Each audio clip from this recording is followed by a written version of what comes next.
Evening all. Number 5 on my list of 10 people who define the modern progressive left is David Hogg. Now, Hogg's the only person on my list whose prominence is down to a tragic event, namely the Parkland school shooting. Hogg was a student there and was a witness to what happened. Now, how much he was a witness, how close to the shooting he was, is a subject of debate. I'm not going to get into that here and now. There's people saying he was nowhere near it. There were people saying he was right in the thick of things. But whatever the truth was about his movements that day, Hogg has become the most recognizable spokesman or spokesperson. Don't want my channel getting into trouble for using the wrong nomenclature. But Hogg has risen to be the spokesperson of the anti-Second Amendment, anti-gun ownership activist crowd. Now, Hogg is not the most articulate of spokesmen. I saw what I did there. He's not the most articulate, and he's not the most nuanced, and he isn't the most insightful. What he is anger. He's angry, and he directs his anger to those people who he feels are responsible for not only the Parkland shooting, but for the spate of shootings that have occurred over recent years. You see, Hogg is now the embodiment of a kind of activist that doesn't want debate anymore, doesn't want argument on both sides to try and reach a consensus or some practical legislation that different sides can agree on. No compromises with Hogg. What he is that he wants action, and he's angry, and he's going to call out the people who he thinks are responsible. And in that instance, he's calling out the National Rifle Association, particularly its president, and also people like Senator Marco Rubio, who is pro Second Amendment and has openly spoken about it. Now, to Hogg, the argument, he strips the arguments of the Second Amendment rights and the right to bear arms. He strips it down to a very simplistic level, which is owning a firearm is wrong. You shouldn't own a firearm. Why would you need to own a firearm? And that anybody who lobbies for the right to bear arms and the Second Amendment is in effect complicit with the murderers and the psychotic shooters who commit these atrocities in the first place. And he has said so to the president of the National Rifle Association and to Senator Rubio. And he doesn't mince words. In fact, he actually starts swearing. His anger builds up, and he starts not only just venting that anger, but swearing at people, calling them names, absolutely not holding back. And he also has a particular glare, which I think is an affectation. I've spoken about these kind of affectations with other figures on the left as well, but he has cultivated this glare where his brow becomes extremely furrowed, and he just glares with a lot of malevolence and hate towards the people he feels are responsible for these atrocities. And it's not necessarily the shooters themselves or the people in the immediate circle of these shooters who have perhaps enabled them to been the trigger for committing these atrocities. I'm thinking of family, I'm thinking of close friends, I'm thinking of perhaps mental health doctors, social workers who may have been responsible for keeping a close eye on these people.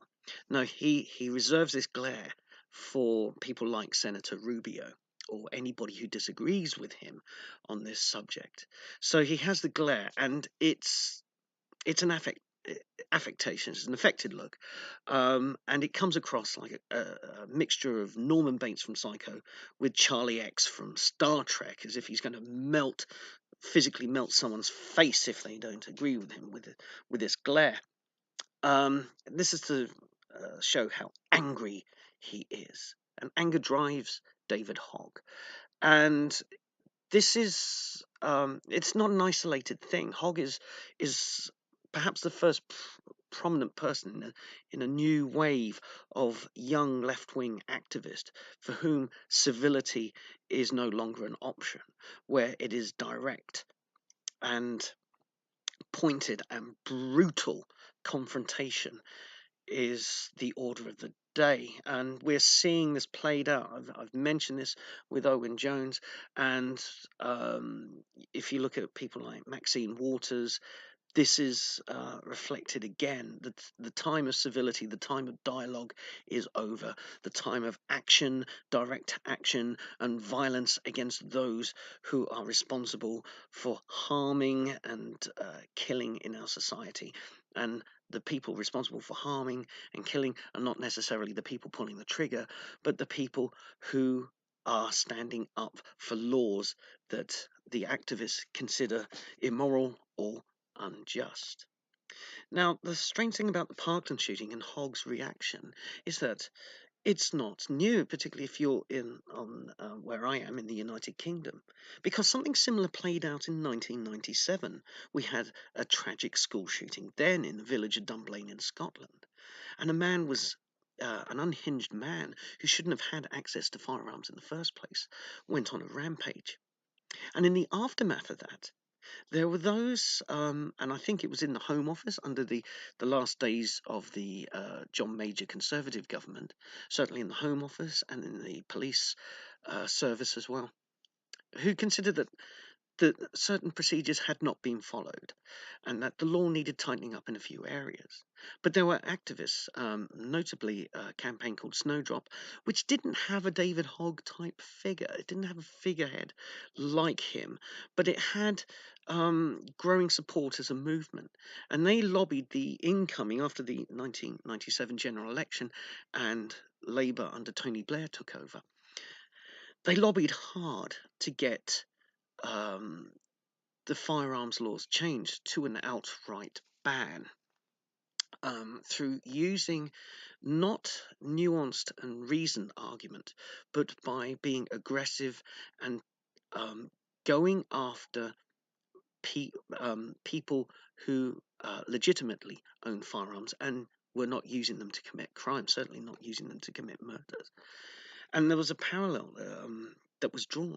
If you legally owned a firearm, or if you legally wanted to own a firearm, therefore you had to be a nutcase. Only a nutcase would want to own a firearm. Why would you? So let's ban them. Because the only people, a few thousand fringe nutters, they're the only people who want to own a firearm. So that argument was constructed. I remember politicians like David Mellor saying, "This isn't our culture. We shouldn't own firearms, and if you want to own a firearm, you're a nutter." And that was repeated throughout the media. And now we're seeing that in America, that people who stand up for the Second Amendment and the right to bear arms must therefore be nutcases. So we see this, they're either immoral or they're nutcases. And you see it repeated throughout social media. And this is kind of changing the dialogue. This isn't about compromise anymore. It's about going after what you want, and anybody who stands in your way must be brushed aside. And the way we do this is by creating a culture where we denigrate those who hold an opposing view. We must call into question not just their morality, but also their sanity.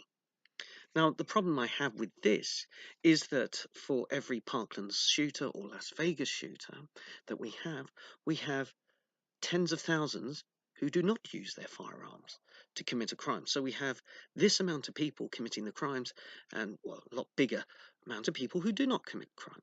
But the logic is that these people must be punished as well as these people. And in the middle of this lies another issue, and that's one that's been diverted by Hogg, who has had a very sympathetic ride in the media, particularly the US media. Very sympathetic to him. They give him very soft interviews and push him on this. But what is lost is who else was responsible that day? Who could have stopped this? And as we know, we have a lot of information about the Parkland shooting.